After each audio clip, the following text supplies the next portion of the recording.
রাসূল এসেছে, সকলের প্রতি শান্তি অবতীর্ণ। মুহাম্মদ সাল্লাল্লাহু আলাইহি ওয়াসাল্লাম আমাদের শেষ নবী, তার উপর শান্তি বর্ষিত হোক। রাসূল সাল্লাল্লাহু আলাইহি ওয়াসাল্লাম বলেছেন যে আমার প্রতি কেউ যদি একবার দরুদ পড়ে, আল্লাহ তাআলা তার উপর 10টি রহমত নাযিল করে, 10টি গুনাহ মাফ করে দেয়, 10টা নেকি দান এবং 10 গুণ মর্যাদা বৃদ্ধি করে। তাহলে আমরা মুহাম্মদ সাল্লাল্লাহু আলাইহি ওয়াসাল্লামের প্রতি অন্তঃস্থল থেকে অবশ্যই দরুদ পড়ব। দরুদ পড়লে লাভ আছে। তো সম্মানিত উপস্থিতি, আজকে জুমার খুতবা হবে সূরা আসরের তাফসীর। উক্ত বিষয়ের উপরে এক তথ্যবহুল আলোচনা করার চেষ্টা করব ইনশাআল্লাহ। আল্লাহ আমাদের এই আলোচনা যেন সকলের হেদায়েতের মাধ্যম হয়। সকলের বলুন আমিন। রব্বি জিদনি ইলমা, রব্বি জিদনি ইলমা, রব্বি ইশরাহ লি সাদরি ওয়া ইয়াসসির লি আমরি ওয়াহলুল উকদাতাম মিন লিসানি ইয়াফকাহু কওলি। আল্লাহুম্মা আইনি বিল কুদুসি রব্বি ইয়াসসির ওয়া লা তুআসসির ওয়া তামিম বিল খায়র। আল্লাহ তাআলা ছোট্ট একটি সূরা নাযিল করেছেন, সূরাতুল আসর, 30 পারা, ছোট্ট একটি সূরা, আয়াত সংখ্যা 3। এই সূরাটি নাযিল হয়েছে মক্কাতে। সূরার প্রথম আয়াতে আসর শব্দ আছে, এই কারণে এই সূরার নামকরণ করা হয়েছে সূরা আসর।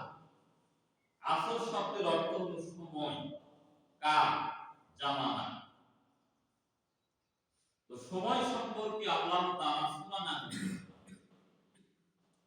আমরা সাধারণত জানি যে সময়ের দাম আছে। দুনিয়াতে আমরা সময়ের দামটা বুঝি। একজন শিক্ষার্থীও সময়ের দাম বুঝে। শিক্ষার্থী পরীক্ষা দিবে, 10টা থেকে পরীক্ষা, ঠিক 10টার আগে তাকে অ্যাডমিট কার্ড নিয়ে হলে উপস্থিত থাকতে হবে। যদি পরে যায়, যে সময় চলে গেল, তাকে আর কখনো অতিরিক্ত সময় আর দেওয়া হবে না। এটা দুনিয়াতে চিরন্তন সত্য কথা। ঠিক তেমনি ভাবে আখিরাতে জীবনেরও সময় রয়েছে, সেই সময়টা সীমাহীন সময়, শুরু আছে তার শেষ হবে না। কিন্তু দুনিয়াতে এই সময়কে আপনাকে কাজে লাগাতে হবে। আপনার সময় 65 বছর, 60 বছর, 70, 100 বছর কিংবা 80 বছর, 90 বছর জিন্দেগি, এটা আপনাকে আল্লাহ তাআলা সময় দিয়েছে। এই সময়টাকে যারা কাজে লাগাতে পারে তারাই লাভবান। একজন শিক্ষার্থী যেমন ক্লাস 1 থেকে 10 পর্যন্ত 10 বছর সময় ব্যয় করে, 10 বছর সময় ব্যয় করার পরে লেখাপড়া করে পরীক্ষা ভালো দিলে ভালো রেজাল্ট পায়। তার মানে এই 10টা বছর তার অগ্রগতি ছিল লেখাপড়া, এই কারণে সে ভালো রেজাল্ট করতে পারছে।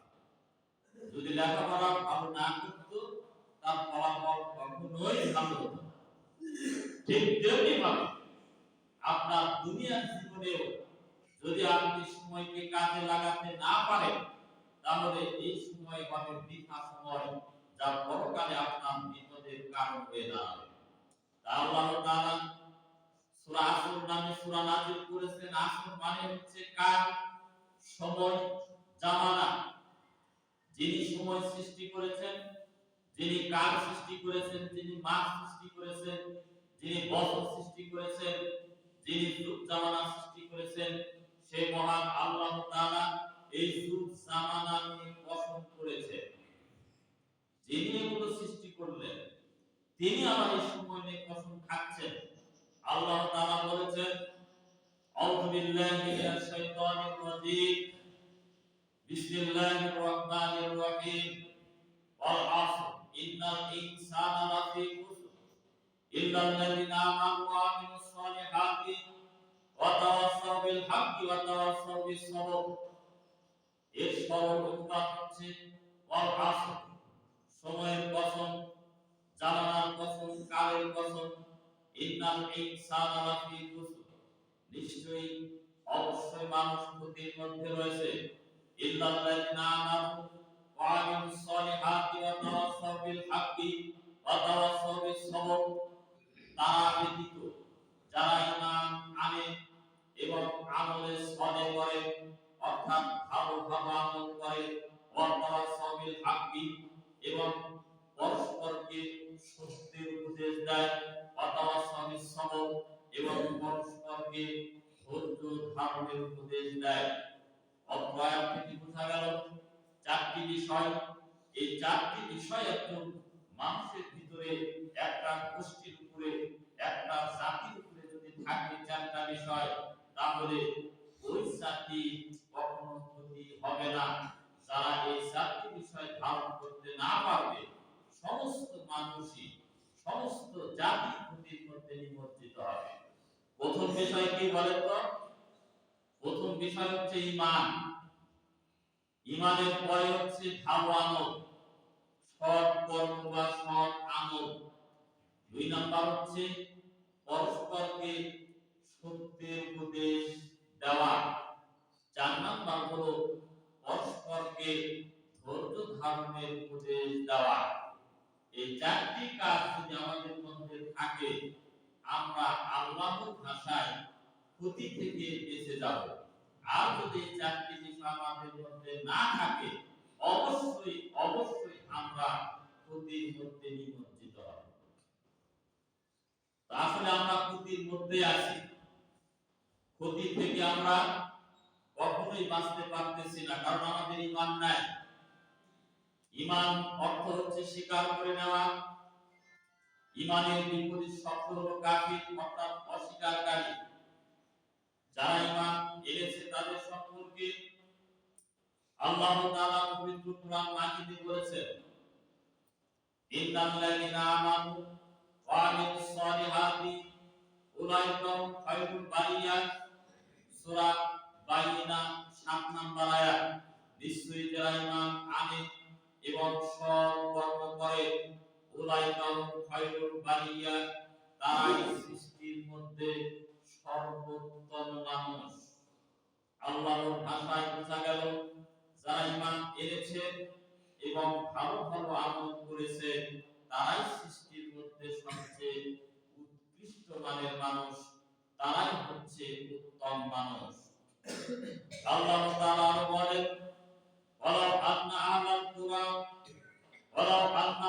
কুরা আমানু ওয়াত্তাকাউ লাফাতাহনা আলাইহিম বারাকাতিন মিনাস সামাই ওয়াল আরদ। সূরা আরাফ ৯৬ নম্বর আয়াত।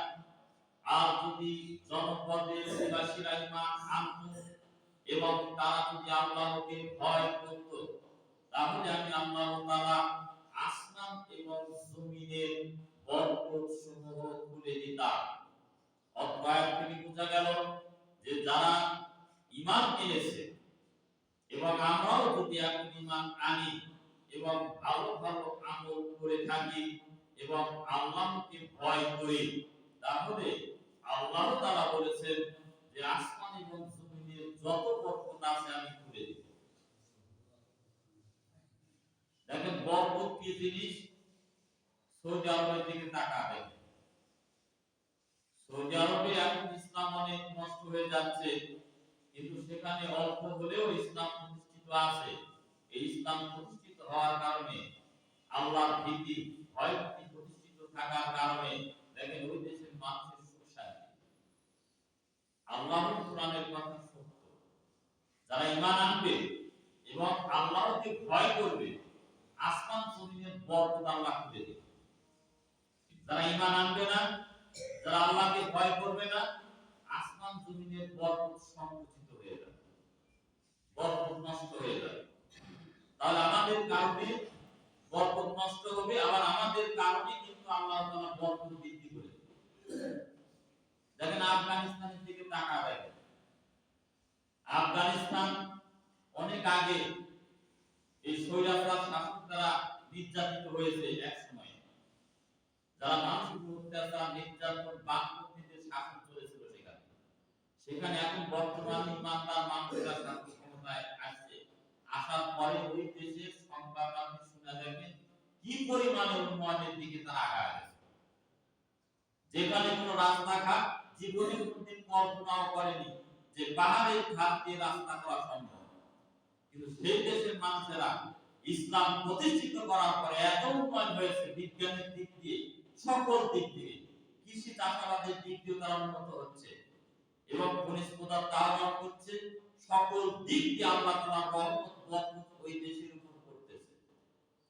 ইতিপূর্বে যারা উন্নয়নশীল কোনো কাজ করতে পারেনি, যেখানে কখনোই কাজ করা সম্ভব নয়, এই ইসলামী শাসকগণ আসার পরে সেখানে কাজ করে চোখে আঙ্গুল দিয়ে দেখে দিয়েছে। এটা কিন্তু আল্লাহ তাআলার রহমত বরকত। এই বরকত যদি আমরা চাই তাহলে কি করতে হবে? ঈমান আনতে হবে, তারপরে আল্লাহ ভীতি অন্তরের ভিতর নিয়ে আসতে হবে। তাহলে আমরা কোন পক্ষ থেকে বরকত রহমত নাজিল হবে। আমাদের দেশে অল্প সংখ্যক মানুষের ঈমান আছে। এই অল্প সংখ্যক ঈমানের কারণে আল্লাহ তাআলা যতটুকু বরকত দিচ্ছে এটা অল্প সংখ্যক মানুষের কারণে দিচ্ছে। যদি সকলে ঈমান আনতো এবং সকলে আল্লাহ ভীতি যদি হতো, আল্লাহ ভীতি যদি ধারণ করতো অন্তরে, তাহলে কত রহমত আসতে চিন্তা করে। আমাদের ভিতরে আল্লাহ ভীতি নাই। ওয়াল্লাযীনা আমানু ওয়া আমিলুস সালিহাতি লানুকাফিরান্না আনহুম সাইয়্যাতিহিম ওয়া লানাজজিয়ান্নাহুম আহসানাল্লাযী কানু ইয়ামালুন। সূরা আন-কাবুত ৭ নম্বর আয়াত। যারা ঈমান এনেছে, যারা ঈমান আনবে এবং ভালো ভালো আমল করবে, আল্লাহ তাআলা তাদের গুনাহগুলোকে, মন্দ কাজগুলোকে মিটিয়ে দিবেন। বলেন ওয়ালা নাফসিয়ান্না আন্নাহুম আহসানাল্লাযী কানু ইয়ামালুন, এবং আল্লাহ তাআলা আমাদেরকে পুরস্কৃত করবেন, উত্তম পুরস্কার দান করবেন যা তারা করত। অত্র আয়াত থেকে বোঝা গেল যারা ঈমান আনবে এবং ঈমান আনার সাথে সাথে ভালো ভালো আমল করবে, আল্লাহ তাআলা তার মন্দ কাজ গুনাহগুলো মাফ করে দিবেন, মিটিয়ে দিবেন।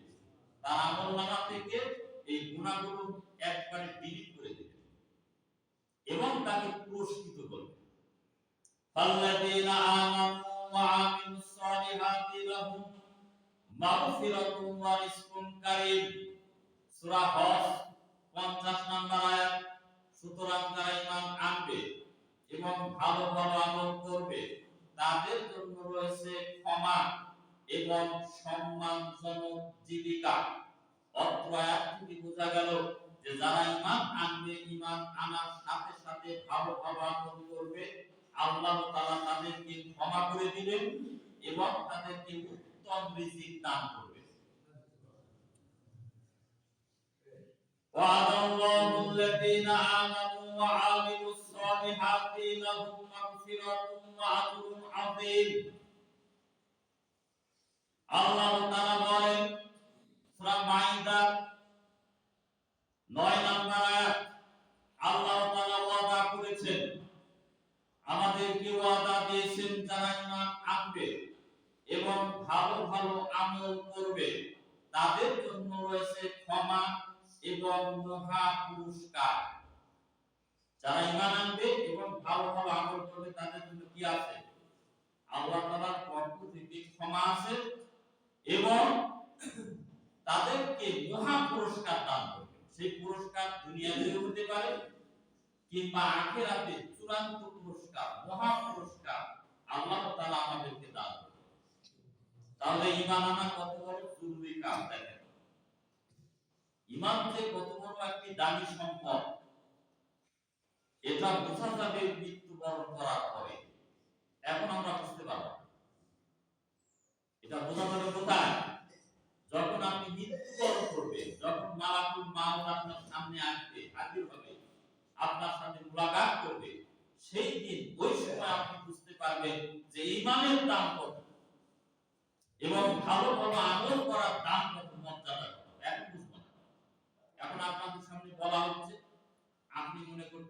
ঈমান আবার কি জিনিস, ভালো ভালো আমল আবার কি জিনিস, এগুলো করার দরকার আছে। এই মনে করে শুনে চলে গেলেন, কিন্তু গ্রহণ করলেন না, বর্জন করলেন। কিন্তু বুঝতে পারবেন একদিন যখন মালাকুল মউত আপনার সামনে হাজির হয়ে যাবে, তখন ঠিকই বুঝতে পারবেন যে ঈমান কি জিনিস, আমল কি জিনিস। সেদিন আমরা দেখব।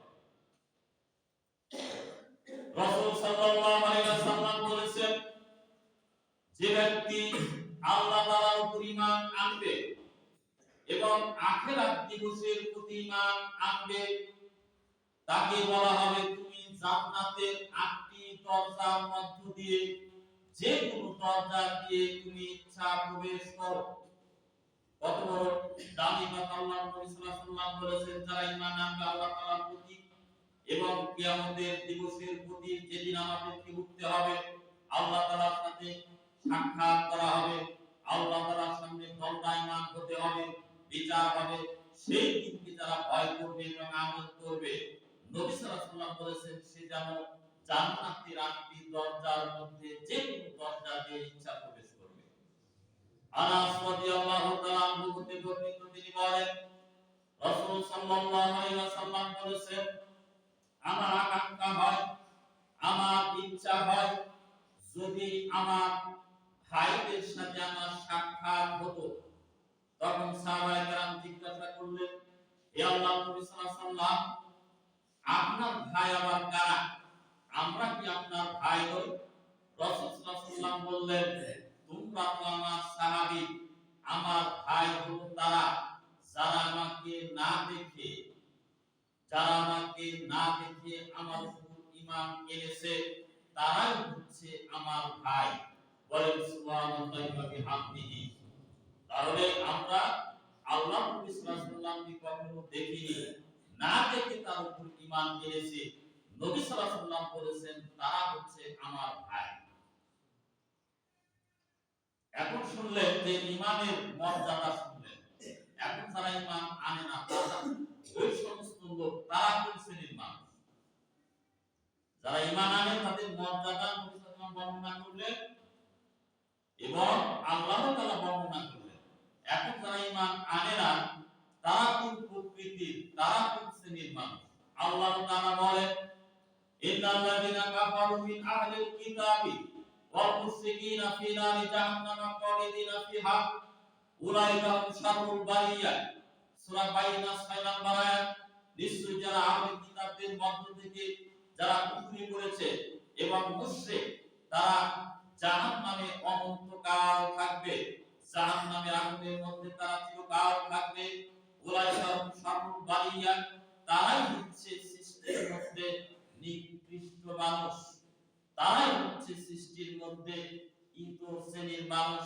যারা ঈমান আনে না, যারা আল্লাহ তাআলার সাথে কুফরি করে, যারা মুশরিক, যারা ইহুদি খ্রিস্টান, যারা মুসলমানদের মধ্য থেকে মুশরিক, যারা মুসলমানদের মধ্য থেকে ঈমান আনয়ন করে না, আল্লাহর ভাষায় বোঝা যায় তারা হচ্ছে সৃষ্টির মধ্যে সবচেয়ে নিকৃষ্ট মানুষ, সবচেয়ে ইতর শ্রেণীর মানুষ। ইন্না শাররাদ দাওয়াবি ইনদাল্লাহিল্লাযীনা কাফারু ফাহুম লা ইউমিনুন। সূরা আনফাল ৫৫ নম্বর আয়াত। নিশ্চয়ই আল্লাহ তাআলার নিকট নিকৃষ্ট জীব তারাই যারা ঈমান আনে না এবং আল্লাহ তাআলার সাথে কুফরি করে। অত্র আয়াত থেকে বোঝা গেল যারা ঈমান আনে না এবং ভালো ভালো আমল করে না, তারা হচ্ছে সবচেয়ে নিকৃষ্ট মানুষ, তারাই হচ্ছে নিকৃষ্ট মানুষ, তারাই হচ্ছে উৎকৃষ্ট নয়, তারা হচ্ছে নিকৃষ্ট এবং ইতর শ্রেণীর মানুষ, যারা কি করে? কুফরি করে এবং ঈমান আনয়ন করে না। রাসূল সাল্লাল্লাহু আলাইহি ওয়াসাল্লাম বলেছেন, আলা ইন্নাহু লা ইয়াদখুলুল জান্নাতা ইল্লাল মুমিনুন। নবী সাল্লাল্লাহু আলাইহি ওয়াসাল্লাম বলেছেন, শুনে রাখো হে মুসলমান, তোমরা শুনে রাখো, আমার উম্মত তোমরা শুনে রাখো, যারা ঈমান আনবে না, যারা মুমিন নয়, তারা কখনোই জান্নাতে প্রবেশ করতে পারবে না। যারা মুমিন নয়, তারা কোথায় প্রবেশ করবে না? জান্নাতে কখনোই যেতে পারবে না। যারা মুমিন নয়, তারা কখনোই জান্নাতে যেতে পারবে না, যদিও তারা অনেক টাকা পয়সা দান করে। দেখেন, হিন্দুরা, খ্রিস্টানেরা, ইহুদিরা কোটি কোটি টাকা দান করে, জনকল্যাণমূলক কোটি কোটি টাকা দান করে। আমাদের দেশে যদি কোনো ঘূর্ণিঝড় হয় কিংবা কোনো প্রাকৃতিক দুর্যোগ আল্লাহ তাআলার পক্ষ থেকে যদি আযাব আসে, ক্ষয়ক্ষতির জন্য দেখেন কোটি কোটি টাকা দান করবে, কিন্তু তাদের কি সওয়াব হবে? কেন সওয়াব হবে না বলেন তো? সওয়াব হবে না এই কারণে তাদের ঈমান নাই। তাদের কি নাই? ঈমান না থাকার কারণে কোটি কোটি টাকা দান করার পরেও একটা সওয়াব হবে, একটা সরষের দানা পরিমাণ সে নেকি পাবে। সেটা হলো ঈমান না থাকার কারণে। তাহলে আমাদের মুসলমানদের মধ্যে অনেক বেঈমান আছে। এই বেঈমানেরা যদি কোনো দান করে, এই বেঈমানেরা যদি কোরআন নাযিল করে, একটা সওয়াব হবে। যদি ঈমান আমল করার পরে এক সরষের দানা পরিমাণ যদি নেকির কাজ করে, এই নেকির দাম সে পরকালে পাবে। আর যারা ঈমানকে প্রত্যাখ্যান করে তারা আবার কোন শ্রেণীর মানুষ? আল্লাহ তাআলা বলেছেন, মা ইয়াকুর বিল ঈমানি ফাকাদ হাবিতা আমালুহু ওয়া হুয়া ফিল আখিরাতি মিনাল খাসিরিন। সূরা মাইদার ৫ নম্বর আয়াত।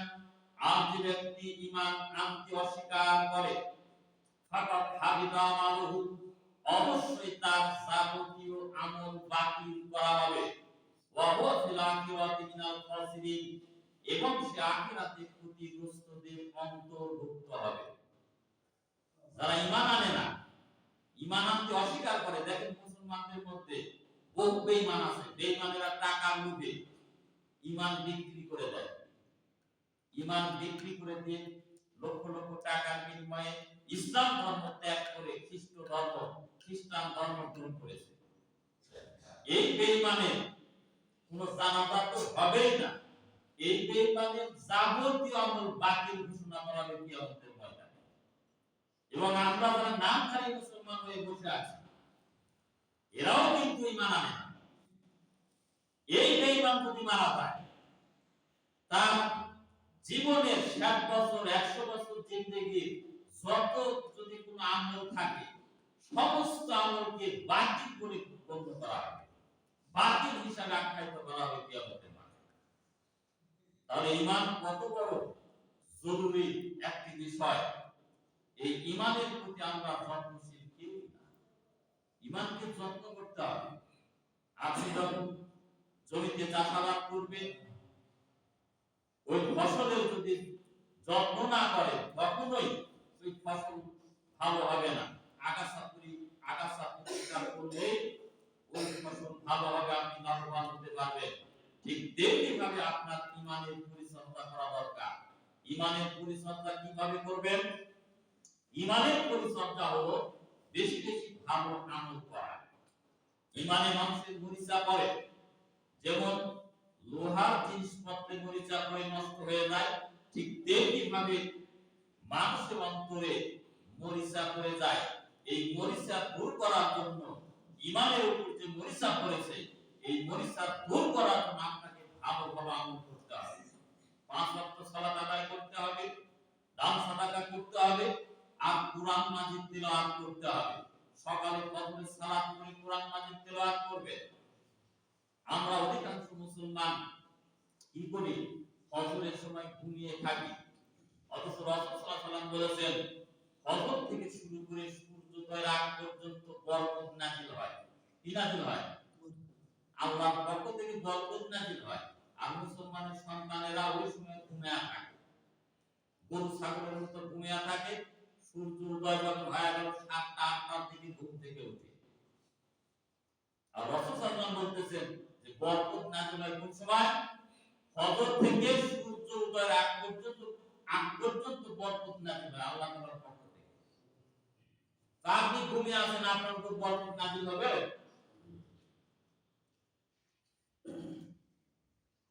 তাহলে বোঝা গেল যে আমাদের ঈমানের পরিচর্যার দরকার আছে। আপনি যত যত্নবান হবেন, যত ভালো ভালো আমল করবেন, আপনার ঈমান পরিষ্কার হবে। আর এই পরিষ্কার ঈমান নিয়ে যদি আপনি মৃত্যুবরণ করতে পারেন তাহলে আপনি জান্নাতে যেতে পারবেন, নসেব জান্নাতে যাওয়ার কোনো সুযোগ নাই। তো সম্মানিত উপস্থিতি, ঈমান মানুষের নষ্ট হয়ে যায় কি কারণে বলেন তো? শিরক করার কারণে ঈমান নষ্ট হয়ে যায়। আল্লাহ তাআলা পবিত্র কোরআন মাজিদে বলেছেন, আল্লাযিনা আমানু লাম ইয়ালবিসু ঈমানাহুম বিযুলমিন উলাইকা লাহুমুল আমনু ওয়া হুম মুহতাদুন। সূরা আনামের 82 নম্বর আয়াত। আল্লাহ তাআলা বলেছেন, যারা ঈমান আনে এবং এই ঈমানের সাথে জুলুম করেনি, অর্থাৎ এই ঈমানের সাথে কোনো শিরক করেনি, আল্লাহ তাআলা বলেছেন উলাইকা লাহুমুল আমন, তাদের জন্যই রয়েছে নিরাপত্তা, ওয়া হুম মুহতাদুন, তারাই হচ্ছে হেদায়েত প্রাপ্ত। তাহলে ঈমান আনার সাথে কি করা যাবে না? শিরক করা যাবে না।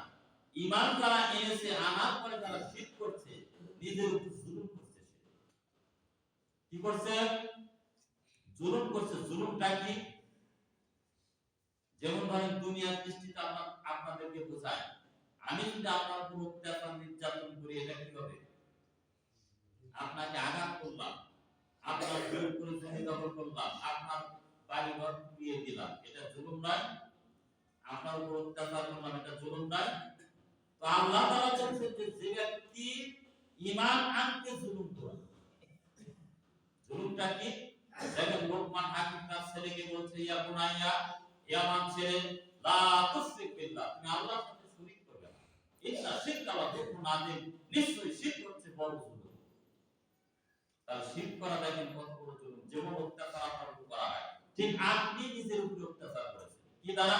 শিরকের মাধ্যমে আপনি নিজের উপর অত্যাচার করেছেন, জুলুম করেছেন। এই জুলুম অবস্থায় এই শিরক মুক্ত ঈমান নিয়ে যদি আপনি মৃত্যুবরণ করেন, আপনার জন্য হেদায়েত নাই, আপনার ওই ঈমান কোনো কাজে আসবে না। আপনি ৫ ওয়াক্ত নামাজ আদায় করেন, রমাদানের সিয়াম পালন করেন, দান খয়রাত করেন, সঠিকভাবে চলার চেষ্টা করেছেন, কিন্তু পীরের মাজারে সিজদা দিয়ে মারা গেছেন, আপনার বাড়িতে তাবিজ রেখে মারা গেছেন, আপনার বাড়িতে বিভিন্ন কল্যাণ পাওয়ার জন্য আয়াতুল কুরসি টাঙিয়ে রাখছেন, আপনি চিন্তা করে বসে আছেন যে এই আয়াতুল কুরসি টাঙিয়ে রাখলে কল্যাণ নাযিল হবে। কিংবা আপনার শরীরে এমন কোন জিনিস বেঁধে রেখেছেন যার মাধ্যমে আপনি সুস্থতা অবলম্বন করতে পারবেন, যে আপনি তাবিজের উপর যে বিশ্বাস করলেন, এটাই হলো শিরক। কারণ আল্লাহ তাআলা সবকিছু দিতে পারেন, আল্লাহ তাআলা সবকিছু কেড়ে নিতে পারেন, আল্লাহ তাআলা হচ্ছে সবকিছুর মালিক, আল্লাহ তাআলা সবকিছু রিজিকদাতা, তিনি বিধানদাতা, তিনি সৃষ্টিকর্তা, সবকিছুই তার কাছে চাইতে হবে। আল্লাহকে বাদ দিয়ে যারা অন্যকে ডাকে, এটা হলো শিরক। অন্যকে ডাকে মানে আপনার ছেলে মেয়ে পরীক্ষা দিবে, আপনি আল্লাহ তাআলার কাছে কাঁদবেন, কিন্তু আপনি কি ওই মৃত কবরের কাছে গিয়ে বলছেন যে হে বাবা, তুমি শুয়ে আছো, এই ছেলে মেয়ে পরীক্ষা দিবে, এরা যেন ভালো রেজাল্ট করে, তাদের জন্য গুনাহ মাফ না করে তাদের জন্য দোয়া করে দেন। এই ইবাদতটা কার জন্য হলো? আল্লাহর জন্য হলো না ওই মানুষের জন্য? এই শিরক করে কেউ যদি মারা যায়, তাবিজ কবজ করে যদি মারা যায়, মানুষকে সেজদা করে যদি মারা যায়, মূর্তি পূজা করে যদি মারা যায়, সে কোনো দিন জান্নাত পাবে না, যদিও তারা 100 বছর ধরে ইবাদত করেছে। নিজের উপর সে ব্যক্তি জুলুম করে মারা গেছে, কিন্তু তওবার সুযোগ পায়।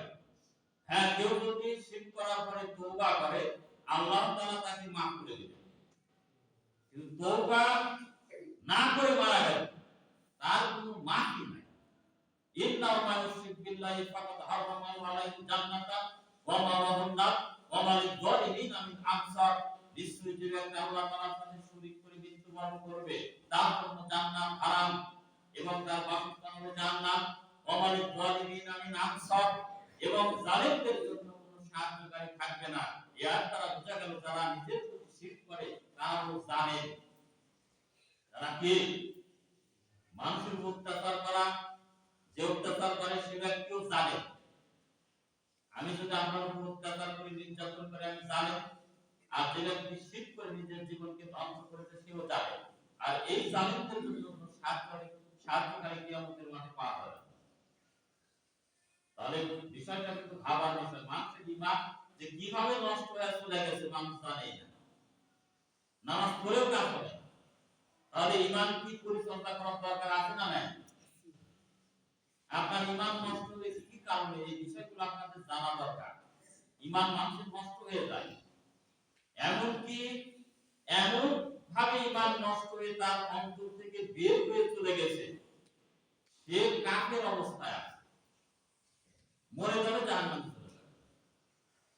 তো এই হিসাবে আপনি চিন্তা করে দেখেন, অধিকাংশ মানুষের ইমান, অধিকাংশ মানুষ হলো বেঈমান, অধিকাংশ মানুষ শিরকের সাথে জড়িত, অধিকাংশ মানুষ বিদআতের সাথে জড়িত, অধিকাংশ মানুষ অন্যায় অপকর্মের সাথে জড়িত আছে। এবং তারা বলবে যে আমরা তো মুসলমান, আমাদের বাপ দাদা তো মুসলমান।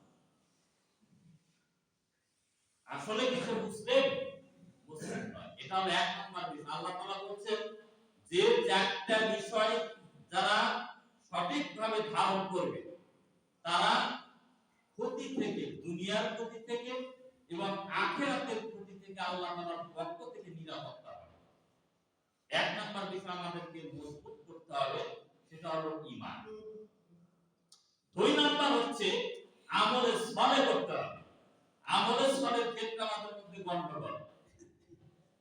আমলে সালেহ কাকে বলে?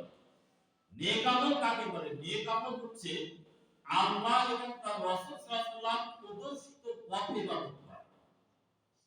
আল্লাহ তাআলা যেভাবে ইবাদত করতে বলেছেন, নবী মুহাম্মদ সাল্লাল্লাহু আলাইহি ওয়াসাল্লাম যেভাবে ইবাদত করেছেন, করতে বলেছেন, সাহাবায়ে কেরাম যেভাবে ইবাদত করেছেন, করতে বলেছেন, ওইভাবে ইবাদত করার নামই হচ্ছে আরবি পরিভাষা, সেটা হলো আমলে সালেহ, অর্থাৎ নেক আমল, ভালো আমল। তো আপনাকে বলি যে আপনার আমল নবী সাল্লাল্লাহু আলাইহি ওয়াসাল্লামের তরিকায় হচ্ছে কিনা আপনাকে তদন্ত করে আপনাকে আমল করতে হবে। যদি রাসূলের তরিকা আমল যদি না হয়, তাহলে সেটা কখনোই আমলে সালেহ নয়, সেটা হলো বদ আমল। এটা কি? বদ আমল। দুই নাম্বার এটা। তিন নাম্বার হচ্ছে পরস্পরকে হকের উপদেশ দেওয়া। হকের উপদেশ দেওয়া বলতে এখানে মুফাসসিরগণ কয়েকটি বিষয় বুঝিয়েছেন। এক নাম্বার হচ্ছে, কেউ বলেছেন সত্যের পথে থাকা, তাওহীদ এবং ঈমানের পথে থাকা। হক বলতে অনেকেই বুঝিয়েছেন আল্লাহকে বুঝিয়েছেন। হক বলতে অনেকেই বুঝিয়েছেন যে অপকর্ম, অন্যায়, অবিচার থেকে নিজেকে বিরত রাখা এবং আল্লাহ তাআলা প্রদর্শিত পথে নিজের জীবন পরিচালনা করা। এটা হলো তিন নাম্বার বিষয়। চার নাম্বার বিষয় হচ্ছে পরস্পরকে ধৈর্য ধারণের উপদেশ দেওয়া। তো পরস্পরকে ধৈর্য ধারণের উপদেশ দেওয়া বলতে মুফাসসিরগণ কয়েকটি বিষয় দিয়েছেন। তার মধ্যে একটি হলো যে আপনি হকের পথে আছেন, হক কথা বলছেন, হকের উপর থাকলে, হক কথা বললে আপনার বিরোধিতা করবে, এই বিরোধিতার সময় আপনাকে ধৈর্য ধারণ করতে হবে। আপনি হক প্রতিষ্ঠা করতে যখনই যাবেন, পরিবারে হোক, সমাজে হোক, দেশে হোক, যেখানেই হোক, আপনি হক প্রতিষ্ঠা করতে যাবেন, সেখানে আপনার বিরোধিতা হবে। ওই সময় কি করতে হবে? আপনাকে ধৈর্য ধারণ করতে হবে। ওই সময় যদি আমরা ধৈর্য ধারণ করতে পারি, তাহলে আমরা প্রকৃত মুসলমান হতে পারব। তো আল্লাহ তাআলা এই সূরার ভিতরে যে চারটা বিষয় উল্লেখ করেছেন, এই চারটা বিষয় আমাদের মধ্যে আছে, অধিকাংশ মুসলমানের মধ্যে নাই। তাই আমরা দিশেহারা, হতাশা, তাই আমাদের দেশে শান্তি নাই, সুখ নাই, অশান্তি বিরাজ করছে। এই চারটা জিনিস প্রতিষ্ঠিত যদি দুনিয়ার বুকে হয়, শান্তি দেখতে পাবেন, তাছাড়া কখনোই শান্তি হবে না। এই শান্তির জন্য অনেক মানুষ বিগত হয়ে চলে গেছে। Karl Marx, Lenin, Nelson Mandela সহ বড় বড় দার্শনিক, সাহিত্যিক অনেক চেষ্টা করেছে শান্তি দেওয়ার জন্য, কিন্তু কখনোই শান্তি প্রতিষ্ঠিত করতে পারেনি, কিংবা শান্তি কখনো এনে দিতে পারেনি, কিংবা হয়ও। তাহলে শান্তি হবে কখন? ইসলামের বিধান দুনিয়ার মধ্যে যদি কায়েম হয়, তাহলে আপনি শান্তি পাবেন, পূর্ণাঙ্গ শান্তি পাবেন এবং নিজেকে তখন ধন্য মনে করবেন। তো এই ছিল আমাদের আজকের আলোচনা। আল্লাহ তাআলা এই আলোচনার মাধ্যমে সকলকে হেদায়েত দান করুন। সকল সকলে বলুন আমিন।